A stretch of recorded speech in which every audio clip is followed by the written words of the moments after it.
The police officer asked me one question I will never forget. "Why are you nervous if you didn't do anything wrong?" And for a second, I almost laughed. Not because it was funny. Because only a man who had never been afraid of a uniform could ask that question like the answer was simple. My name is Marcus Reed. I am 34 years old. I am a high school history teacher in Columbus, Ohio. I pay my taxes. I mow my lawn on Saturday mornings. I know which grocery store has the best peaches in July. I know how to fix a leaking kitchen sink because my father taught me when I was 12. I know how to make my son laugh when he is pretending to be too old for bedtime stories. And I also know what to do when red and blue lights flash behind me. Hands visible. No sudden movements. Voice calm. Do not argue. Do not reach for anything unless you are told. Do not let fear sound like anger. Do not let anger look like danger. That is the lesson my father gave me before he gave me the keys to his old car. Not how to parallel park. Not how to change a tire. How to survive being stopped. I used to hate him for that lesson. Then I became a father, and I understood why his hands shook when he taught it to me. That night, my 8-year-old son, Jordan, was asleep in the back seat with a paper crown from a school play slipping over one eye. He had played a young king in a classroom performance, and he had been so proud that he wore the crown all the way home. My wife, Lena, had recorded every second on her phone. I had promised Jordan ice cream after the show, but the line was too long, and it was raining, so I told him we would get it the next day. He folded his arms and said, "A king deserves ice cream." I told him even kings had bedtime.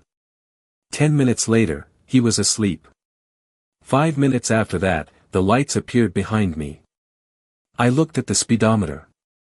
34 in a 35. I checked my mirrors. My seat belt was on. My headlights were on. The car registration was current. I knew all of that, but knowing you did nothing.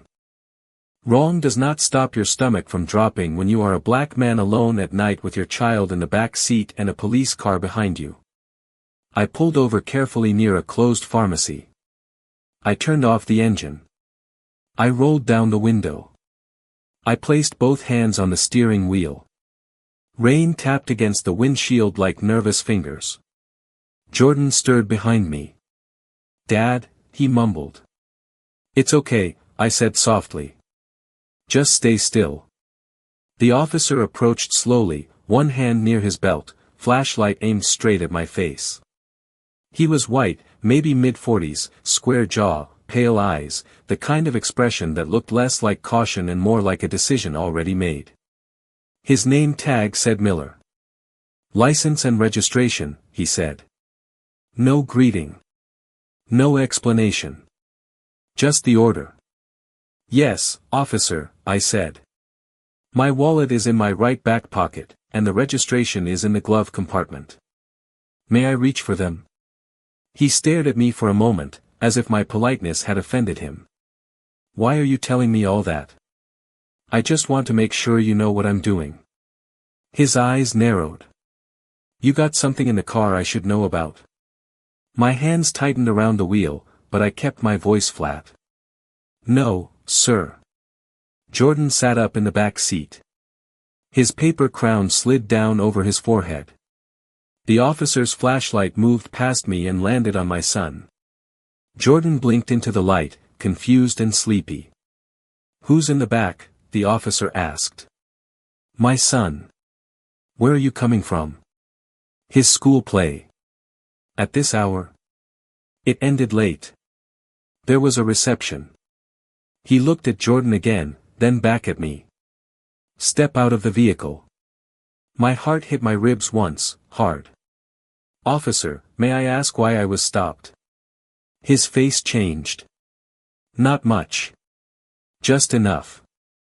The kind of change I had learned to fear." I said, "Step out." Behind me, Jordan's voice went small. "Daddy?" I turned my head only slightly. "It's okay, buddy. Stay in your seat." I opened the door slowly and stepped into the rain. The cold hit my shirt immediately.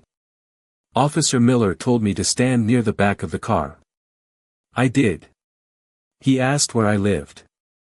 I answered. He asked what I did for work. I answered. He asked whose car it was. I answered. Every answer seemed to make him more suspicious, not less. Then he asked the question. Why are you nervous if you didn't do anything wrong? I looked through the rain at my son's face in the rear window. He was watching me like I had always been the biggest, safest thing in his world, and he could not understand why I suddenly looked smaller. I wanted to tell the officer the truth. I wanted to say, because my father was stopped on his way home from work in 1989 and came home with his shirt torn and his pride folded into silence. Because my older brother was pulled over 3 times in 1 month after buying a new car. Because every black parent I know has rehearsed this moment in their mind more times than they have rehearsed a job interview. Because I know the law, and I also know the difference between being legally right and getting home alive. But I did not say any of that. I said, I just want this to go smoothly. Officer Miller leaned closer. Then stop acting suspicious. That was the first time my son saw me afraid of a man who was supposed to protect us. And that, more than the rain, more than the flashing lights, more than the humiliation of standing beside my own car like a criminal while my child watched, was what changed me. The stop lasted 23 minutes. He searched my name. He walked around my car. He asked if I had been drinking. I said no. He asked where my wife was. I said at home. He asked why I was on that road. I said it was the way home. Finally, another patrol car arrived. The second officer was a black woman named Officer Harris. She looked at me, then at Jordan, then at Miller. What's the reason for the stop? She asked. Miller said, vehicle matched a general description. Harris glanced at my 10-year-old sedan, then at the empty road. Description of what? Miller did not answer right away. That silence told me more than any confession could have. Officer Harris asked him to step aside. They spoke near the patrol car, too low for me to hear. I stood in the rain and looked at my son. His little hand pressed against the window. He was still wearing the paper crown. A young king learning too early that a crown does not protect you from suspicion. A few minutes later, Officer Harris walked toward me. Her voice was calm. Careful. Mr. Reed, you're free to go. I swallowed. Was I given a citation? No. Was there a reason I was stopped? She looked at Officer Miller, then back at me. You're free to go. That was not an answer. It was a door closing. I got back in the car with wet sleeves and cold hands. Jordan did not speak until we were 2 blocks away. Then he asked, Daddy, did that policeman think you were bad? I kept driving. The road blurred, and not because of the rain. No, son. My voice almost broke. He just made a mistake. Jordan looked down at his paper crown in his lap. But why did you look scared? There are questions children ask that split your life into before and after. That was one of them. I wanted to protect his childhood. I wanted to lie beautifully. I wanted to say grown-ups get scared sometimes, even when everything is fine. But Jordan was too smart, and I was too tired. Because sometimes, I said slowly, people can treat you unfairly before they know who you are. He was quiet for a long time. Then he asked, because we're black. I gripped the wheel so hard my knuckles hurt. Sometimes, I said. He turned toward the window. But I was a king tonight. I had no answer for that. When we got home, Lena opened the door before I could knock. She saw my wet shirt, my face, Jordan's silence. She did not ask if I was okay. She knew better than to ask a question that big in front of a child. She knelt and hugged Jordan first. How was my king? Jordan held on to her tightly. The police stopped Daddy. Lena closed her eyes for half a second. Then she looked at me. The fear in her face was old. Older than both of us. That night, after Jordan fell asleep, Lena and I sat at the kitchen table with the lights low. I told her everything. Every question. Every pause. Every way Officer Miller had looked at me, like my calm was suspicious and my fear was guilt. Lena listened without interrupting, but her hand stayed over mine. The entire time. When I finished, she said, "We need to file a complaint." I laughed quietly, bitterly. And say what? That he scared me? That he wasted 23 minutes? That he treated me like a suspect and then let me go with no ticket? Yes, she said. Exactly that. Lena. Marcus, he did it in front of our son. That sentence sat between us like a verdict. I thought about my father. All the times he had swallowed stories because he believed survival was more important than being heard.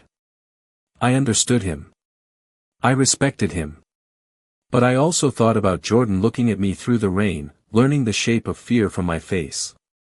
I could not let silence be the only inheritance I passed down. So the next morning, I filed the complaint. I wrote everything down. Time. Location. Officer's name. Questions asked. The fact that no citation was issued. The fact that no reason was given. I included that my 8-year-old son was in the car. I expected nothing. Maybe an automated response. Maybe a phone call 3 months later. Maybe a letter full of official words that meant we investigated ourselves and found no problem. What I did not expect was a call from Officer Harris. "Mr. Reed," she said, "I read your complaint." I stood in the hallway outside my classroom, holding a stack of essays about the civil rights movement. Okay. I was there that night. Yes, ma'am. I can't discuss everything, but I want you to know your complaint matters. I looked through the classroom window at my students taking their seats. Black kids. White kids. Latino kids. Children with hoodies and backpacks and unfinished homework, all of them young enough to believe history was something that happened before them. Does it? I asked. Officer Harris was quiet. Then she said, "It will if you don't let them bury it." That was the second moment everything changed. The first was my son asking why I looked scared. The second was a police officer telling me, without saying it directly, that the truth needed witnesses.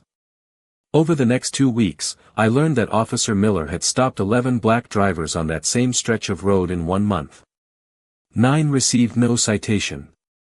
6 were asked to step out of their cars. 4 filed complaints. None had been sustained. A local community organizer named Denise Carter contacted me after hearing about my complaint from someone at the school board. Denise was 60, sharp-eyed, and moved like a woman who had spent her life refusing to be dismissed. She invited me to a community meeting in the basement of a church on Livingston Avenue. I almost did not go. I had papers to grade. Jordan had basketball practice. I told myself I was too tired. The truth was simpler. I was afraid of becoming visible. That is something people do not understand about discrimination. It does not only hurt you in the moment. It teaches you to make yourself smaller afterward. To avoid the road. To change your clothes. To rehearse your tone. To wonder if speaking up will cost you more than staying quiet. But Lena put my coat in my hands and said, "Go." So I went. The church basement smelled like coffee, old carpet, and raincoats. About 30 people sat in folding chairs. Some were angry. Some were exhausted. Some looked like they had told the same story too many times and still could not believe they had to tell it again. A nurse named Darnell said Miller stopped him outside the hospital after a 12-hour shift and asked if the scrubs were stolen. A college student named Aaliyah said he followed her for 6 blocks before stopping her for a dim license plate light that was not dim. An older man named Mr. Brooks said he had lived in the neighborhood for 40 years and had never felt so watched. I listened, and with every story, my own became less isolated and more frightening. This was not one bad night. This was a pattern. Denise stood at the front of the room and said, "A pattern is how truth introduces itself when people in power refuse to confess." Then she looked at me. "Mr. Reed, would you be willing to speak at the city council meeting?" My first instinct was no. I was a teacher, not an activist. A husband. A father.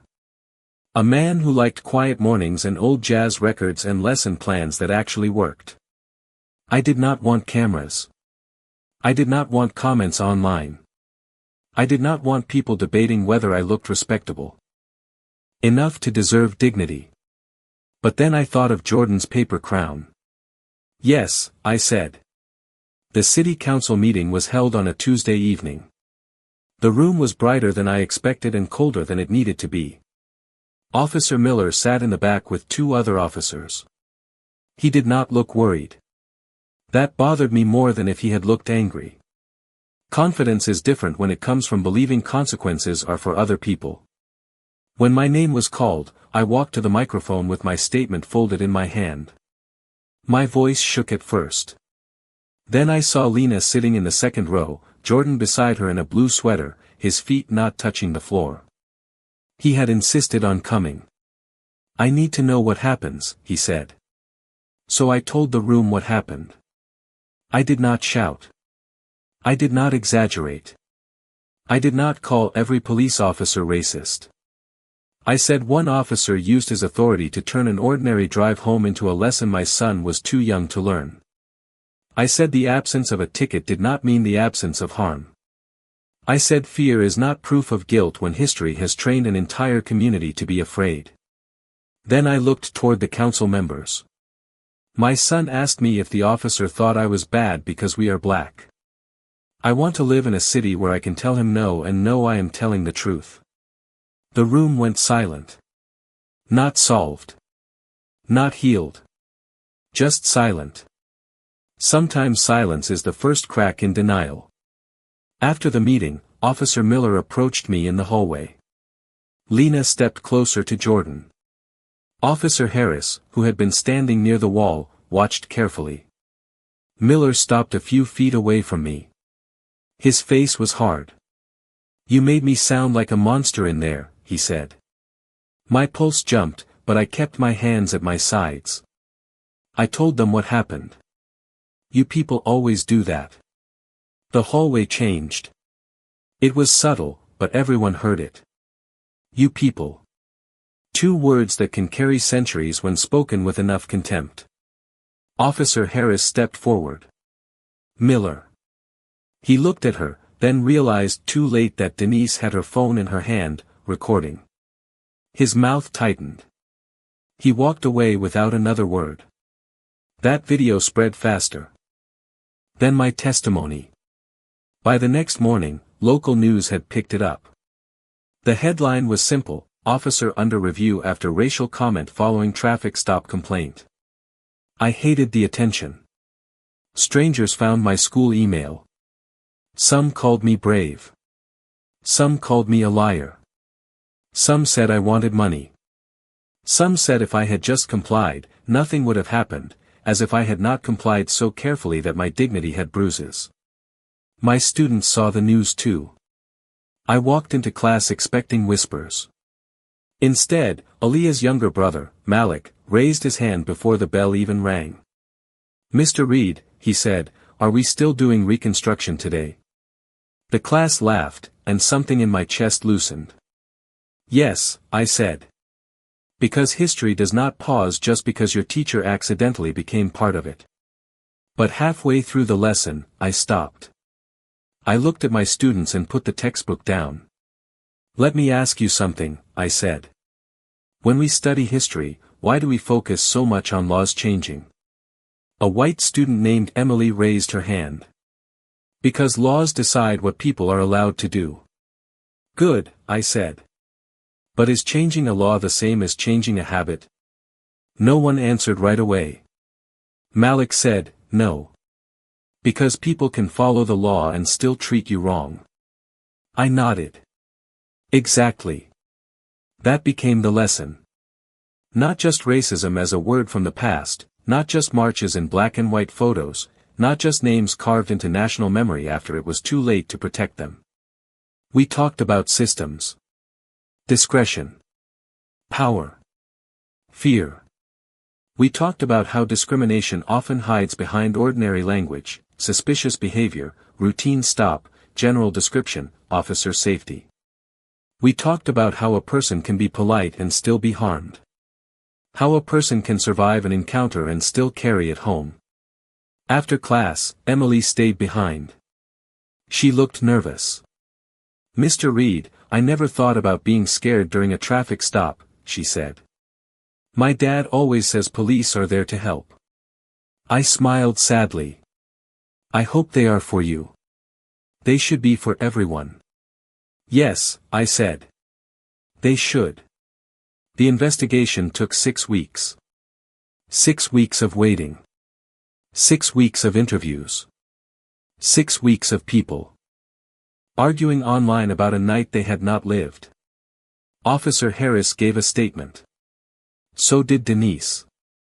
So did 3 other drivers who had filed complaints. The department released numbers they had never wanted anyone to study. Stops by race. Citations by race. Searches by race. Warnings by race. Once the numbers became visible, the story could no longer be reduced to my feelings. That is why data scares people who benefit from denial. It gives memory a backbone. At the final public hearing, the room was packed. Officer Miller sat at a table with a union representative. He looked smaller than before, though not sorry. The police chief spoke in careful sentences about trust, procedure, community concerns, and the importance of transparency. I had heard enough careful sentences to know they can either build bridges or hide exits. Then Officer Harris was called to speak. She stood in uniform, shoulders straight. I believe policing requires authority, she said.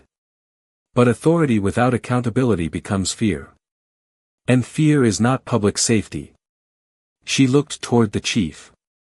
When communities tell us they are being treated unfairly, our job is not to protect our pride. Our job is to examine our practice. I saw several officers look down. I saw Denise nod once. I saw Jordan listening with the seriousness of a child building his understanding of the world piece by piece. The decision was not perfect. Officer Miller was suspended, then later removed from patrol pending further review. The department announced new traffic stop documentation rules, bias training, and a civilian review panel with access to stop data. Some people celebrated. Some said it was not enough. Both were right. Change often arrives too late, too small, and still worth taking. After the hearing, Jordan and I walked to the car together. The same kind of evening. Wet pavement. Street lights. Cold air. He was quiet, so I let him be. Then he said, Daddy. Yeah, buddy. Are all police bad? I stopped beside the car. There it was. The question I knew would come. The easy answer would have been born from pain. The honest answer had to be bigger than that. I knelt so we were eye level. No, I said. All police are not bad. Officer Harris helped tell the truth. Some officers try to do the right thing. But when someone has power, they have to be responsible for how they use it. And when they use it unfairly, people have to speak up. Jordan thought about that. Even if they're scared. I looked at my son, my young king without a crown, learning that courage was not the absence of fear but the decision not to let fear write every ending. Especially then, I said. Months passed. The road where I was stopped did not look different. The pharmacy still closed early. Rain still made the pavement shine. Police cars still passed through the neighborhood. The world did not transform into justice overnight. It never does. But something had changed. People started recording stop locations. The church hosted legal rights workshops. The school invited parents and officers to a community forum. Officer Harris came to speak to my class, and one of my students asked her what good policing looked like. She said, "It starts with remembering that every person you stop is someone's child, someone's parent, someone's whole world." I wrote that sentence on the board after she left. Jordan drew a picture of it later. A police car. A family. A road. Above them, in uneven letters, he wrote, "Everyone wants to get home." I framed it. Not because the picture was perfect, but because the truth was. One Saturday, almost a year after the stop, Jordan and I drove past the same pharmacy on our way to get ice cream. This time, I had promised, and this time, no rain could stop us. A patrol car pulled onto the road behind us. I felt my body react before my mind could calm it. Hands steadier on the wheel. Eyes checking the speedometer. Breath measured. Trauma is a teacher that does not retire easily. Jordan noticed. Of course he did. Children always notice what we try to hide. "Dad," he said from the back seat, "you okay?" I looked at him in the mirror. He was older now, not by much, but enough. "I'm okay," I said. The patrol car turned left at the light and disappeared. My shoulders released slowly. Jordan smiled. "The king still gets ice cream, right?" I laughed then. Really laughed. "Yes," I said. "The king gets ice cream." At the shop, he ordered chocolate with rainbow sprinkles. I ordered butter pecan because I had officially become my father. We sat by the window while the sun pushed through the clouds, and for a moment, life was beautifully ordinary. No flashing lights. No questions. No need to prove we belonged in our own car, on our own street, in our own city. Just a father and son eating ice cream after a long year of learning that fear may be inherited, but silence does not have to be. I still teach history. I still tell my students that progress is not a straight line. It bends, breaks, stalls, and sometimes moves only because ordinary people put their names on complaints no one expects to matter. I tell them that racism is not always a shouted insult or a burning cross or something easy to recognize from old photographs. Sometimes it is a flashlight in your child's face. Sometimes it is a question asked like your fear is evidence. Sometimes it is being told you are free to go after being treated like you were never free at all. But I also tell them this: the story does not end at the stop. It cannot. Because if the only lesson my son learned that night was how to be afraid, then Officer Miller took more from us than 23 minutes. So I made sure Jordan learned another lesson too.